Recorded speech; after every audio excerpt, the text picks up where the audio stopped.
Welcome back friends, मैं संजीव आपको स्वागत करता हूं। आज हम पढ़ेंगे चैप्टर 2 स्टैंडर्ड 10 सीबीएसई फोरम में जो मैथ चैप्टर है पॉलिनोमियल्स, उसका पहला हिस्सा।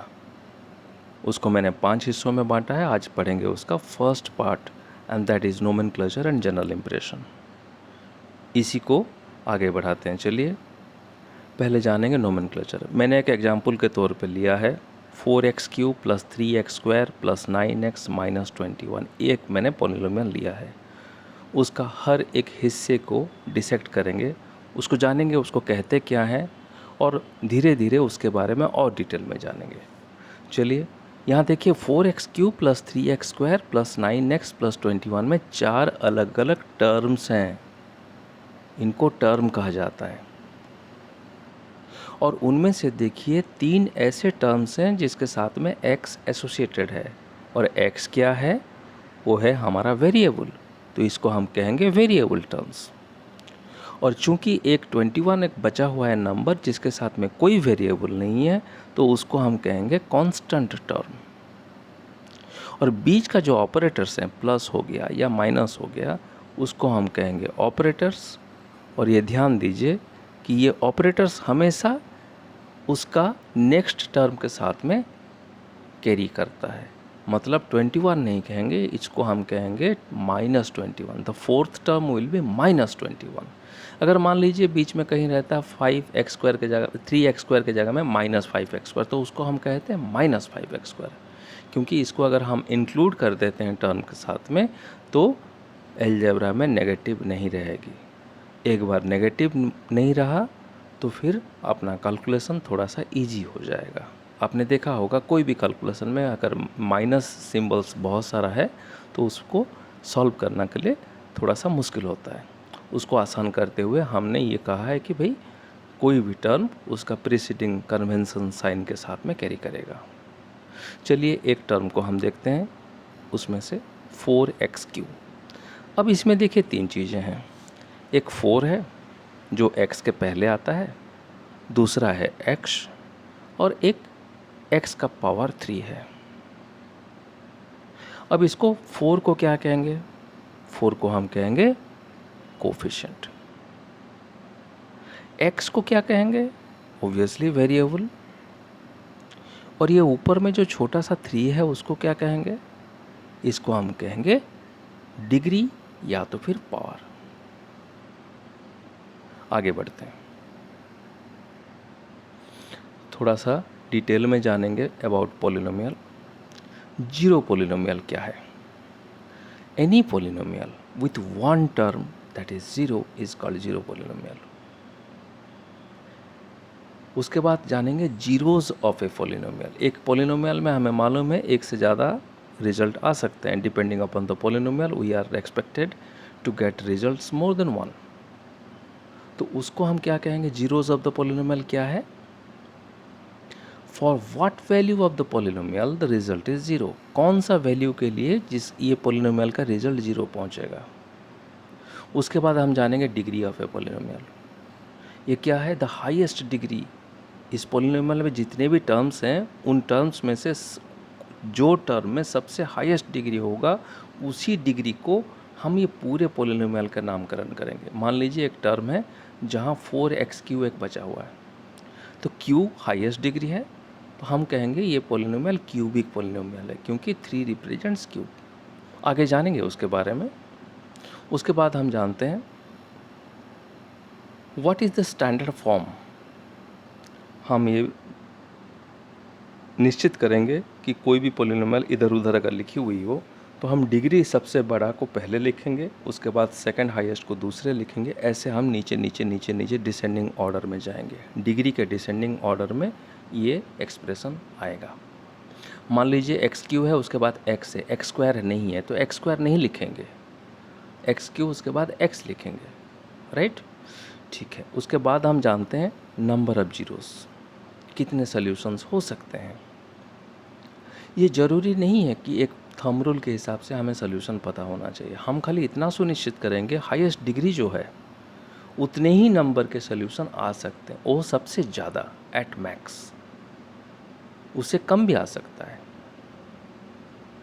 चलिए उसको डिटेल में पढ़ेंगे, उसके लिए अभी आप स्ट्रेस मत लेना, मैं बताऊंगा जैसे जैसे आएगा मैं आपको क्लियर करते हुए जाऊंगा। दूसरे चैप्टर्स दूसरे पार्ट्स में हम उसको पढ़ेंगे, ठीक है। और थोड़ा सा आगे बढ़ते हैं।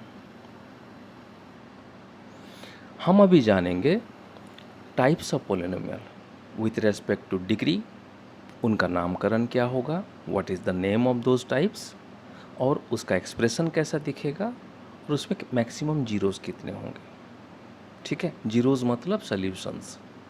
ये ज़ीरो एंड ज़ीरोज़, इसमें डिफरेंस है बेटा। जीरो मतलब न्यूमरल जीरो, ज़ीरोज़ मतलब द सॉल्यूशन। उसको हम दो अलग अलग हिस्सों में बांटेंगे। एक हिस्सा रहेगा जो कि कांस्टेंट पॉलिनोमियल होगा, ऊपर में हम रखेंगे, और एक दूसरा हिस्सा रहेगा जो कांस्टेंट पॉलिनोमियल नहीं होगा। क्योंकि कांस्टेंट पॉलिनोमियल बहुत कम ऐसे सिचुएशन आते हैं जो कोई नंबर में यूटिलाइज करेंगे। हम खाली इसको 1 मार्क वाले क्वेश्चन के लिए थोड़ा सा देख लेते हैं। पहला आएगा constant polynomial, that is zero constant polynomial. इसका डिग्री डिफाइन नहीं हो सकता, और दिखता कैसा है, obviously zero. And how many solutions? There are no solution because there is no such thing called variable. Similarly, non-zero constant polynomial. इसमें how many what is the degree? Degree यहाँ x है ही नहीं, लेकिन x to the power 0 is equal to 1, तो हम उसको कहेंगे zero, degree zero. And कैसे दिखेगा, anything accepting x and y। k हो सकता है, a हो सकता है, b हो सकता है, p हो सकता है, q हो सकता है, कुछ भी हो सकता है, singular. And how many solutions are there, as because there is no variable there will no be any solution, right. अब नीचे आते हैं। पहले आएगा लीनियर। लीनियर में उसका डिग्री कितना होगा, 1। And how it look like, it look like this, ax plus b। And how many zeros will be there, how many solution, हमें मालूम है x is equal to minus b by है। हम बाद में जाके भी पढ़ेंगे, इसको हमने पिछले क्लासेस में भी पढ़े हुए हैं। तो there is max 1 solution, maximum solution is 1। उसके बाद क्वाड्रेटिक। क्वाड्रेटिक का डिग्री कितना, 2। How it look like, ax square plus B X plus C. और how many solution, at max 2 solution. Then cubic. Cubic में डिग्री कितना होगा, max 3। And how it look like, X cube से शुरू होके D में जाएगा। And what are the expected solutions, maximum 3। अब जानेंगे नेक्स्ट, जिसका डिग्री 4 होगा उसको क्या कहेंगे। ये बाई क्वाड्रेटिक कहा जाएगा या तो फिर क्वाड्रिक कहा जाएगा। Degree 4 looks like x to the power 4 से ई तक, और मैक्सिमम जीरोज़ कितने होंगे, मैक्सिमम जीरोज़ होंगे 4। फिर आएगा 5, that is quintic. Degree max 5, शुरू होता है x to the power 5, ends with f, and number of maximum zeros is 5। इसमें 5 डिफरेंट आ सकते हैं सॉल्यूशन, ठीक है। अब इसके आगे क्वाड्रेटिक और लीनियर के बाद में हमारा कुछ हद तक ज़रूरत होगा क्यूबिक, और bi quadratic, quintic just name sake में हम पढ़ेंगे, डिटेल में हम नहीं पढ़ेंगे।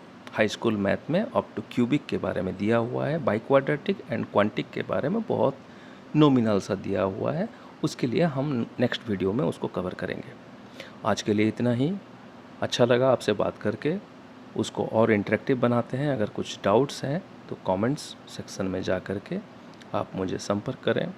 डिटेल मेरे पास पहुंचने का जितने जरिए हैं उसको मैंने दिया हुआ है, और अच्छा लगा हो वीडियो तो दोस्तों के साथ में शेयर करें। Hope to see you in a better condition. Corona से थोड़ा बच के रहें, और नेक्स्ट वीडियो तक इंतज़ार कीजिए। Watch this space. Thank you very much and bye bye.